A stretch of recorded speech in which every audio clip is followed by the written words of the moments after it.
Okay, lesson 5, contemporary global governance. So, the contemporary global governance. So, nakalagay dito, global governance is a product of neo-liberal paradigm shifts in international political and economic relations. It is a movement towards political integration. So, ang focus niyan is political integration. Kasi nga, global governance of transnational actors aimed at negotiating responses to problems that affect more than one state or region. It tends to involve institutionalization. These institutions of global governance, the United Nations, the International Criminal Court, the World Bank, etc., tend to have limited or demarcated power to enforce compliance. So, aring global governance, mas sabihin na natin in terms of politics, government, So, malawakan yan, Kaya nga, kung makikita ninyo dito, International Criminal Court, ICC, World Bank, United Nations, di ba?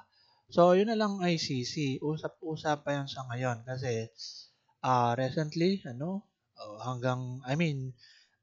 the process pa rin, na yun nga, yung former President Duterte ay madedetain or makukulong, doon sa Netherlands. Okay, so paglilitis ng ICC. So, ayan ay mamaya pag-uusapan natin and bibigyan natin ng konting, kumbaga ay explanation kasi maganda pagka nagpapaliwanag tayo yung bang napapanahon. Okay, yung kasalukuyang nangyayari, di ba? So, anyway, mamaya yon, ating bibigyan ng pansin. Basahin ko muna yung susunod na stanza. Global governance can be thus understood as the sum of laws, norms, policy, and institutions that define, constitute, and mediate transborder relations between states, culture, citizens, intergovernmental, and non-governmental organization, and the market. No? So, nakapaloob nga dyan sa global governance yung mga batas, yung mga policy, at saka yun, yung mga institution na ating sinabi kanina like United Nations, ICC, World Bank, Ang World Bank sa economics, ang ICC is more on politics, Ang United Nations, saan nga ba to? So, pwede kasi siyang economy at saka pwede rin siyang politics.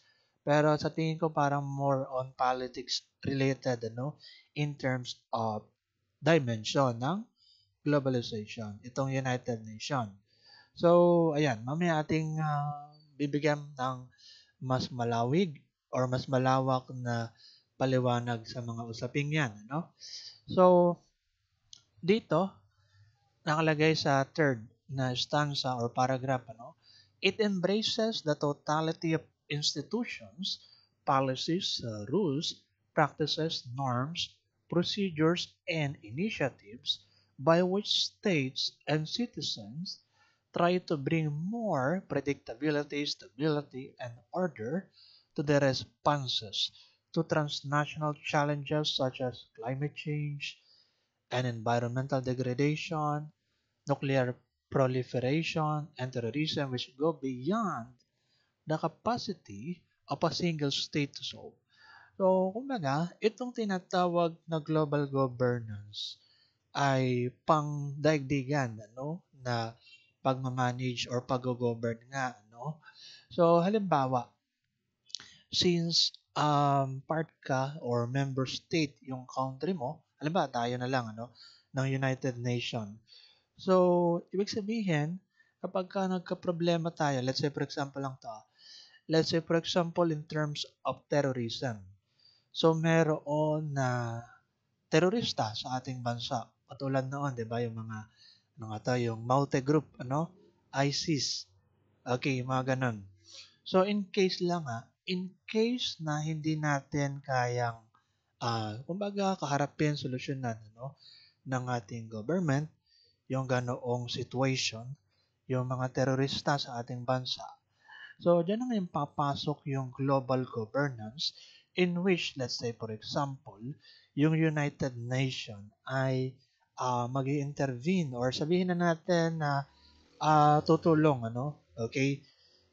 Pero sa ibang usap, kung titignan natin naman military operation ng United Nations, more on, let's say, NATO, ano? So, yung para sa mga military operation na gano'n, ano?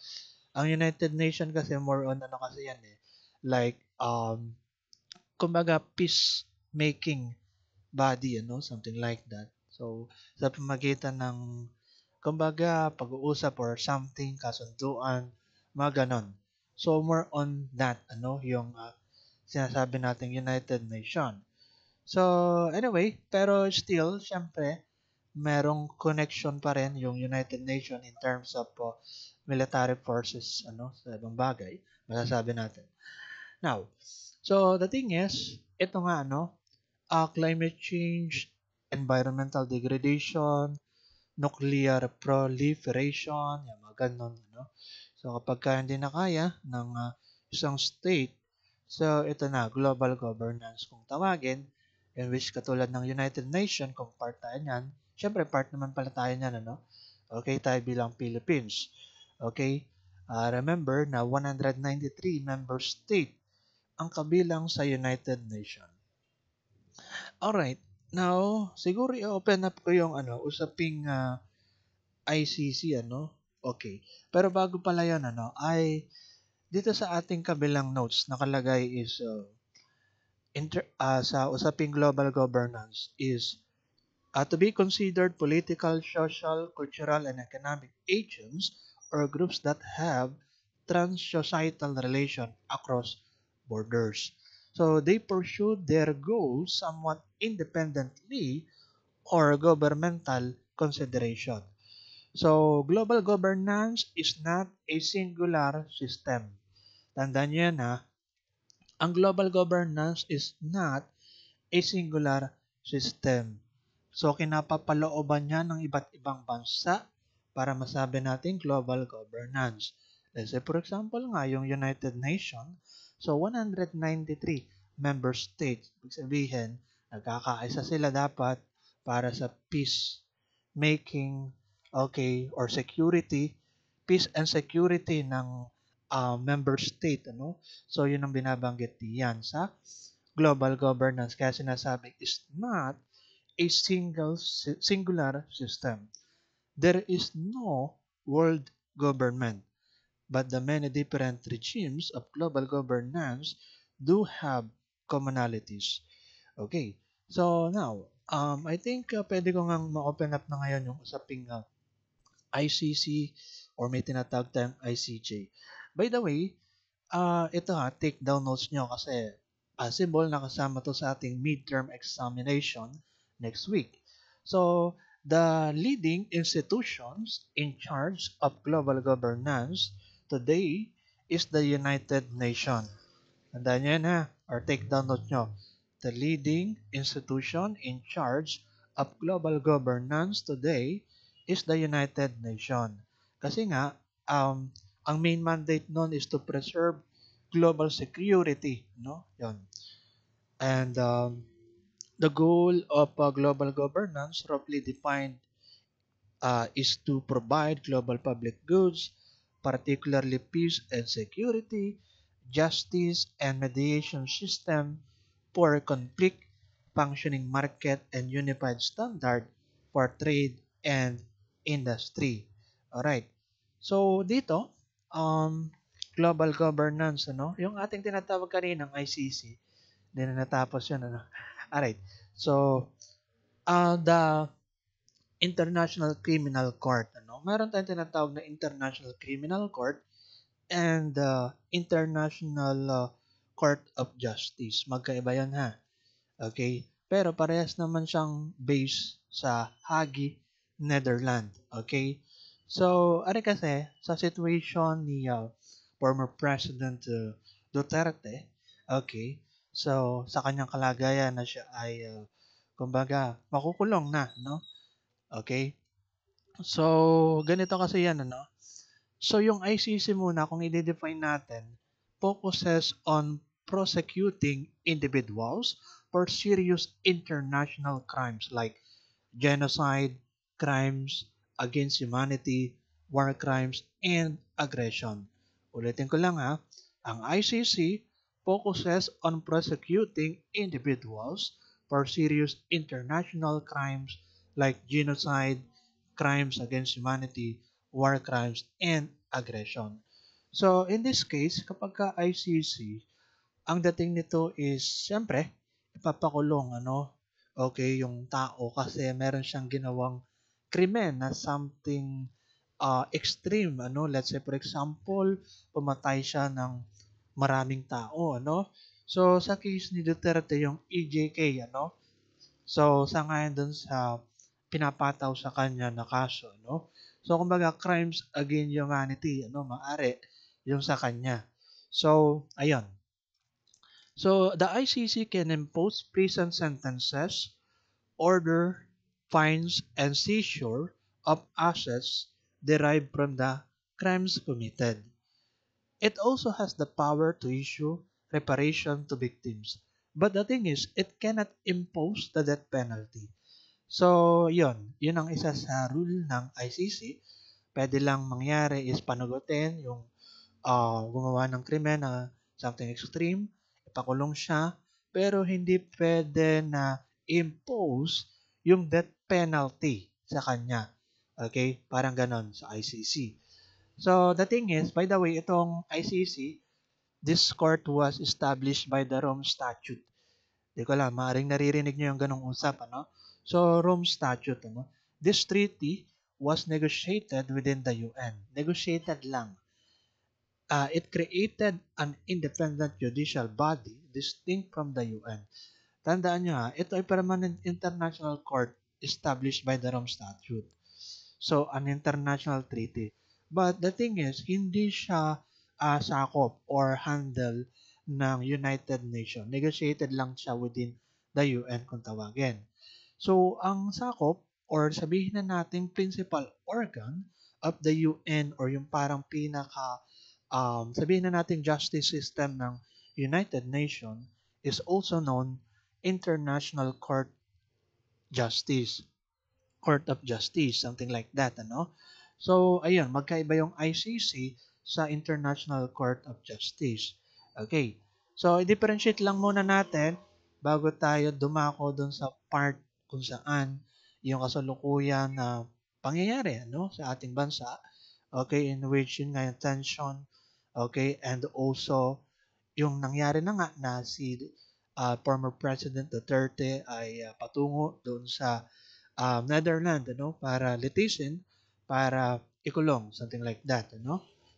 Now, the thing is, ito muna tayo sa ICJ. Ang ICJ, yung International Court of Justice, is concerned with the state responsibility rather than individual culpability. Tandaan nyo yun ha, state responsibility kapag ICJ rather than individual culpability. So settles legal disputes between states and provides advisory opinions on legal question. Sabi nga natin, the principal judicial organ of the UN, also known as the World Court, or ito na nga yung ICJ kung tawagin, okay, International Court of Justice. Tinatawag din pala siyang World Court, ano? Okay, pandaigdigang korte. Okay, the World Court para yun, ano? Alright. So, in summary, ito nga, sabi nga natin, ICJ and ICC, both are based in Hague, Netherlands. Ang ICJ resolves dispute between states, okay? Whereas ang ICC prosecutes individual for crimes. Yung ICC, syempre, mainly sa mga individual na gumawa ng talagang extreme na crime, ano? Okay? And mostly sa kanila kasi is, ano, yung may mga posisyon sa gobyerno. So, yung ICJ naman resolves dispute between state. Ibig sabihin, kapag ka nagkaroon ng conflict, okay, yung countries na part ng, let's say, United Nations, So, kumbaga, ayun na. Yun na yung pagkakataon kung saan ito ay CJ ay yun ang hahawak doon sa ganong case. Ano? Alright? Dispute between state or mismong yung state na pala yun. Ano? Okay? Particular state ay merong something na wrong na sabihin na nating ini-implement dun sa bansa or what. Ano? So, ICJ yon, ano? International Court of Justice. So, settles legal dispute between states and provides advisory opinion on legal question. Now, balik tayo dun sa ICC, which is yung International Criminal Court kung tawagin natin, no? So, ganito kasi yan, ano? Sa tunay na buhay, the Philippines is not a member of ICC anymore. So, Duterte withdrew the Philippines from the International Court in 2019 and so is not obligated under international to detain someone who has a warrant against them, no? So yun nga, kumbaga hindi naman tayo part ng ICC, tayo Pilipinas. Okay, ibig sabihin pwedeng hindi naman tayo mag-participate kung sabihin na natin ipatawag yung akusado or yung gumawa ng crime, something like that, pwedeng hindi tayo mag-participate or something. So, the thing is, bakit gano'n na kahit hindi tayo, sabihin na nating member, anymore ng ICC, okay, ay nagawa pa rin na ipapakulong si former President Duterte. So, una sa lahat, noong 2017, nag-file ng kaso ang Magdalo Group or Magdalo Party List, sa ICC laban kay Duterte. Noong 2017 pa yon, And then, after 8 years ngayon, 2025 na, no? So, kumbaga, yon. Kumbaga sa iba is nadulog yung kanilang kahilingan na may pakulong, no? Something like that. Now, the thing is, by the way pala, bagong lahat, alam ko sa atin, may kanya-kanya tayong political preference or view. Meron sa inyo maaari na Duterte loyalist. Meron naman sa inyo Marcos loyalist or talagang maka-Marcos. And meron din naman sa inyo yung kumbaga, ano nga tawag doon, yung pink lawan, dilawan, mga ganun, no? So, something like that. So, iba-iba tayo ng preference sa usaping politika. So, kaya yon muna ang aking pinangungunang sabihin. Ngayon, sa case ni former President Duterte, bakit nagkaganon? Halimbawa, kung titingnan ninyo yung situation ng mga makapangyarihan na let's say for example na tao, yung president ng Russia, si Vladimir Putin, okay, yung president ng Israel, okay, so laban sa Palestine, so ibig sabihin marami silang pinapatay na mga tao. Okay, si Putin na lang marami pinapatay na tao, 'di ba? Okay, doon sa war na lang between Ukraine, tapos yun nga Israel sa Palestine, etc. So in that way, sila ay sabihin na natin na pinapatawag din ng ICC and sila ay ipapakulong. But the thing is, hindi natuloy. Bakit? Kasi nga, sa tunay, sila ay nasa pwesto pa eh. Okay, na pagiging presidente or prime minister sa Israel, yung si um, Benjamin, hindi ko masyado tanda yung apelyido, basta Benjamin yung niyan, pangalan, Tapos yon si Vladimir Putin. So, ayun, ganun pala yun, So, halimbawa, presidente ka ng bansa or prime minister ka, tapos may kaso ka, hindi ka pwedeng makulong. Parang ganun. Oo. Or hindi ka pwedeng direct na ikulong or something like that. Ano na lang pwedeng gawin ng tao? Yun nga, yung mga people's movement or people's power kung tawagin, para mapatalsik ka. Something like that, diba? In the name of democracy, para ganun. So, the thing is, yun nga, sila ay nasa posisyon, kaya baka kayo magtaka bakit ganun. Itong mga leaders na ito, yun nga, sa Russia and Israel, bakit di siya nakukulong kahit na same idea rin na parang pagkakagawa ni Duterte na maraming pinapatulay na tao. Pero iba naman ang kaso nila, war eh. Okay? Sabagay, medyo related na rin kahit paano. Pero anyway, mas sa tunay, mas malawig pa yung ginawa ni Vladimir Putin at saka ni Nathaniel. Okay? or Benjamin na Benjamin pala ang pangalan, sorry. Benjamin. Hindi ko kabisado ngayong apelyido. Okay. So, anyway, the thing is, bakit ganon nga? Kasi nga, wala sa posisyon si Duterte na, no? So, wala na siyang kapangyarihan. Sa tunay, ganito, no? Yung ating current administration, pwede naman niyang i-refuse yung, sabihin na natin, ano ng ICC, okay, na ipatawag at ikulong, ano, iliti si former President Duterte. Pero hindi niya ginawa, ano. Kumbaga, yan ay decision pa rin ng current administration na pwede niyang pigilan kasi nasa power siya. Okay? Pero, ayun, kumbaga, hinayaan niya na, sige, makulong ka na. Parang ganun, di ba? So, kung titingnan natin, ano, di ba, sa history ng Marcos at Duterte, so, kumbaga close sila nung dati, di ba?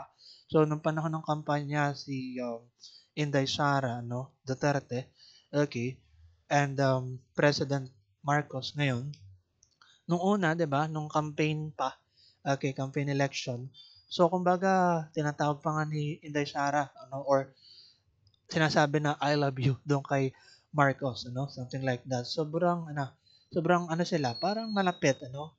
And then kalaunan after a few years, alam naman natin sa kasalukuyan, so para bang nagbabanta na si Inday Sara kay Marcos na ipapapatay, mga ganon, kung ano man, ano. Kumbaga parang ang dating ni Marcos, parang nasa loob ang kulo, ano, okay, na hindi masyado ganong binibigyan ng reaction. Pero yun, when the times comes, parang bumawi siya, no? Okay, dun sa kanyang tatay na, sige, hayaan kita na makulong, ganito, no? So, dahil nga hindi maayos na yung ano eh, yung parang relationship ng Duterte and Marcos, okay, hindi ko man alam yung pinagmulanan. Pero, ang pagkakaalam ko, more on mga ano yun eh, yung bang related sa mga corruption or what, ano, na inilalantad. Tapos yun, nagkagulo-gulo or what, ano, something na, let's say for example, kay Inday Sara, saan daw ginamit yung funds ng ganito sa education, okay, bilang part ng Department of Education, di ba? So, ayun, yung mga ganon, and kung ano na pa man, then yon lalo nang tumindi, ano. So, kaya yon ano, nangyari para nagkaroon ng conflict between the Marcos and Duterte. Sa tunay talaga, sila ay, kumbaga, close ties, ano. Okay, matindi talaga, maganda yung kanilang samahan. Pero yun nga, yun ang nangyari sa huli. Kaya, inalaw na lang ni current president natin na Marcos na si Duterte ay makulong or hayaan sa kamay ng ICC. Kasi kung mananatili yan sa ating bansa, halimbawa si former President Duterte, okay, so parang hindi yan tatakbo yung ano kaso, ano, or halos hindi tatakbo. Whereas kapag hinayaan mo doon sa ibang bansa, which is International Court, ano, okay, Criminal Court, so, wala nang habol yung Pilipinas once na naroon na. Oo. So, wala nang mga intervention. So, yun na yun, ano? Yun ang dahilan doon. So, yun lang, kumbaga na-share natin, ano? Pero sa akin ba, ano ba yung masasabi ko, ano, about doon sa case na gano'n na si Duterte ay ipapakulong na, okay, kahit siya ay nasa 80 years old or something, okay? So, kahit matanda na, kumbaga, ay siya ay palubog na, ano, hindi na niya ma-enjoy yung kanyang buhay kung gano'n na makukulong na lang din siya, parang gano'n, 'di ba? Pero sa bagay, siyempre, in the past years, ano, na-enjoy naman ang kanyang administration and or what, ano. Pero the thing is, we're talking about um, yung extrajudicial killings, ano. So, ano ba yung side or view ko doon? Ito, ano lang ito, parang opinion, personal ko lang to na view, ha? Okay? So, ayun. Masasabi ko lang dyan is, ano, yung bang Ah, sabi nga natin, yung mga nabiktima, ano, ng mga pagpatay, ano, or kumbaga bigla na lang silang pinapatay kahit hindi naman sila drug-related na gumawa, ano, nung ganong kaso, ano, or nagsashabu or kung ano man, ano, gumagawa ng krimen na something like that, ano. Pero nadadawit daw yung ibang mga tao, kaya doon na pumapasok ang EJK or extrajudicial killing. So, yun, kumbaga, mahigpit, ano? Or ibig sabihin, medyo lumalampas, sumosobra yung ganoong way ng pag-govern, ano? Well, masasabi ko kung talagang tunay na gano'n na pinapatay basta na lang yung mga tao kahit hindi naman related sa drugs or or wala namang case inosente. So dapat at marapat lang naman talaga na si Duterte bilang head ng Philippines noon ay mapanagot doon sa case na ipinapataw sa kanya. Okay, yun lang naman ang masasabi natin. I think wala namang masama doon na ganoon. Siguro yung proseso na lang yung parang medyo mali. Siguro, parang ganon. Kasi parang minabilis daw sa part na actually ginamitan ng private jet or something. Okay, parang ganon. Sa tunay daw, dapat hindi ganon yung ginagamit, yung travel papunta dun sa Netherlands. May mga sistema yan at kung ano pa man. Pero, yun lang siguro nakikita natin at ibang mga bagay siguro na process, yung parang mali. Pero yung siya ay kukulong dahil nga sa kanyang nagawang kasalanan, I think wala naman dong masama na dapat nga panagutin siya kung talagang siya nga, syempre naman, ang nagutos doon. Okay? Kumbaga mastermind. So, yun ang ating view dyan, So, para sa akin, okay lang. Okay? Parang ganun na mapanagot. Okay? Yung dapat mapanagot. So, kasi maraming biktima, syempre, mga inosente. Alright? So, ayun lang, yung ating masasabi about dyan sa kasalukuyan, na nangyayari. Sige, kumbaga sharing lang ako sa inyo. Now, balik tayo dito. Ating lecture. Global governance is viewed as the sum of governance processes operating in the absence of world governance or government. Both the international organization and the United Nations being the only universal membership and general purpose international organization are essential to the understanding of contemporary global governance. Ito ang tandaan nyo. So the two types of international organization are those with universal membership and those with limited membership. Ang example ng international organization with universal membership, din nga, yung UN. Okay, kasi nga worldwide siya eh. Like 190 member state. Tapos Bretton Woods Institution. Pagkakaalam ko, yung paggamit ng US dollars, worldwide, something like that, in relation to Bretton Woods Institution and World Trade Organization, okay, in which alam naman natin, may kanya-kanyang agreement in terms of trading worldwide, So, iba-ibang mga bansa yan. At dyan yung papasok yung World Trade Organization under ng Universal Membership. Whereas, kapag limited membership includes European Union, kumbaga specific na for Europe lamang, pero hindi naman lahat ng taga-Europe kung sino laang yung tumanggap doon sa organization or makilahok or makibahagi doon, Okay? So maging kasapi doon. And North Atlantic Treaty Organization, 'di ba sa pagkakatanda natin, sabi natin ito ay more on military operation itong tinatawag nating NATO, Military Defensive Organization na dati ay nasa 30 independent country yung parang member country nito or member state, parang ganon. Okay, ngayon di ko pa nare-research uli kung ilan ba. Pero dati kasi 30 independent country. Kumbaga, ang layon lang nito is more on alam niyo na yung mga pakikipagbakbakan kasi nga we're talking about military and defensive organization. So sila yung nagsusupply ng mga military forces, armed forces at lumalaban syempre, okay? So nang bakbakan talaga, okay? So yun ang ganong organization na to. North Atlantic Treaty Organization. More on ganon kasi yun eh. Alright, next. Dito na tayo sa the rules and function of the United Nations. Sabi ko, 30 minutes lang ako pero parang mapalampas yata. Kasi nga dahil dun sa case ni Duterte, atin medyo pinaliwanag.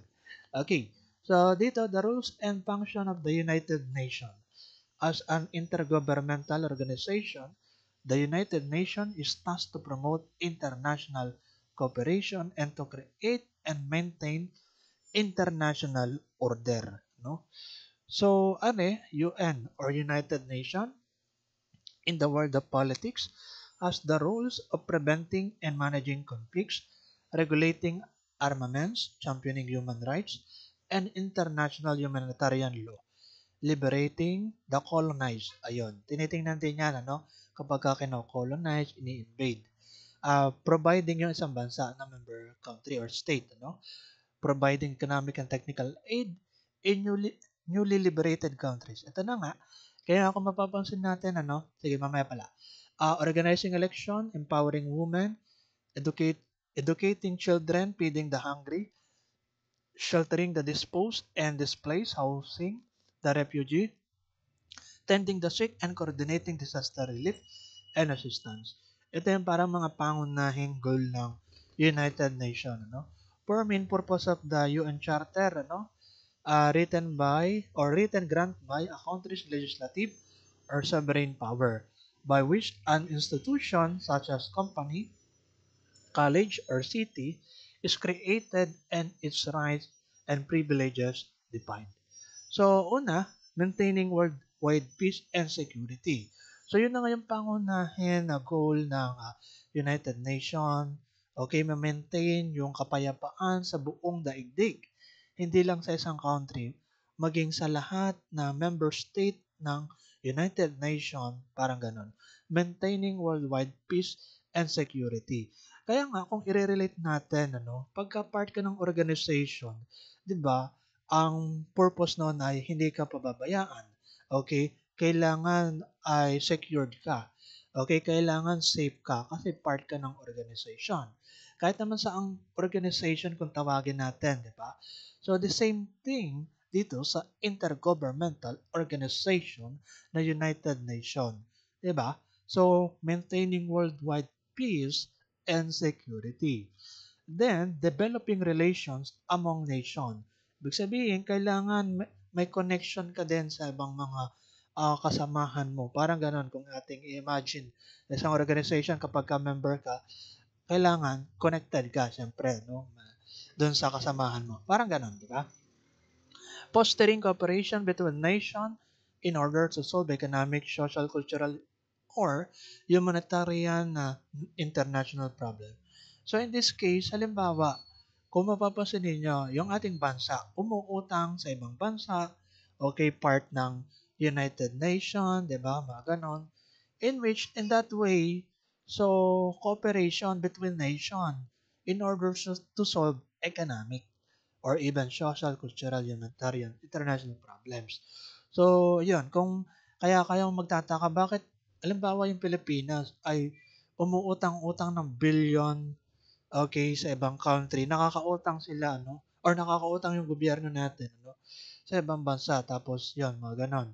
Kasi nga, una sa lahat, member state tayo, let's say, for example, ng United Nations, okay, or even ASEAN, syempre, so, yung mga ganon. Therefore, meron tayong connection sa ibang country. And, we are able to, kumbaga, borrow, ano? Okay? So, sa ibang country. Okay, ng pera. Okay, para makapagpatayo ng infrastructure at kung ano na pang mga proyekto. The thing is, ang problema nga is yung corruption. Kung bang talaga pinatatayo nga ba talaga ng mga ganon or binubulsa yung iba. Okay, minsan mga ganun eh. Kapag medyo malaki yung budget, so parang binubulsa na nga, no? Okay. So, ayun naman ang nature ng tao, di ba? Kapag meron kang, sabihin na nating kapangyarihan or may itinalaga sa iyong power, parang minsan di mo maiwasan na parang gamitin siya na for your own good. Parang ganon, di ba? Minsan. Okay? So, ayun. So, ano yung atin doon sa nag-resend? Anong ating masasabi? Or something? May nag-resend eh. Or napindot lang. Baka napindot lang. Okay, anyway, okay. Anyway, moving on, ano? Akala ko meron kang idadagdag or something, ano? Okay, nabi. Dito na tayo, ano? Providing a forum for bringing countries together to meet the UN's purposes and goals. Okay. There were 5 stages, o basahin ko na lang ta, or main gaps met by UN in the 21st century. These are knowledge, norms, policy, institution, and compliance.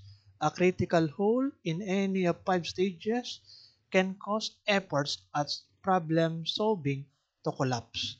Okay. So, next. Ito na, last na to. So, dito, actually, medyo meron pa tong ibang kasunod eh. Pero, pinaikli lang natin. Alright. So, the role of the nation state in globalization. Ito ha, tandaan nyo to. Pagka tinanong sa inyo, what are the basic elements of a state? Okay. So, siyempre, sasagot nyo, territory, people, sovereign power. Okay. So, hindi nabubuo ang state kung walang teritoryo, walang tao, walang sovereign power. Ibig sabihin, sa sovereign power, related na yan sa government. Okay. Territory, syempre, dun sa lugar, ano, sa place. People, syempre, tayo. Ano? Okay. So, sovereignty. So, sovereignty of individual nation is not abolished by expanded trade among countries. Instead, globalization is a force that changed the way nation states deal with one another, particularly in the area of international commerce. So by the way, pagka-usaping sovereign or sovereign power, di ba? It is the right to govern one's own territorial borders. Ibig sabihin, may karapatan ka sa sarili mong bansa, ano? Ikaw bilang merong posisyon sa government. Parang ganun eh. Okay? Or in other words, halimbawa, based sa iyong posisyon, siyempre, may karapatan ka sa iyong ginagalawang posisyon. No? Something like that. So, ayun lang naman yun. So, sovereign power, the right to govern one's own territorial borders. Next, nation state are challenged by multinational corporation to address the issue of foreign direct investment to force nation state to ascertain the allowable international influence in their economies. The role of the nation state in a global world is largely a regulatory one as the chief factor in global interdependence. In setting international commerce policies, isolated states are forced to engage to one another, while nation states' domestic role is unchanged. Roles of some states were diminished while others have exalted roles due to interaction of various economic imbalances.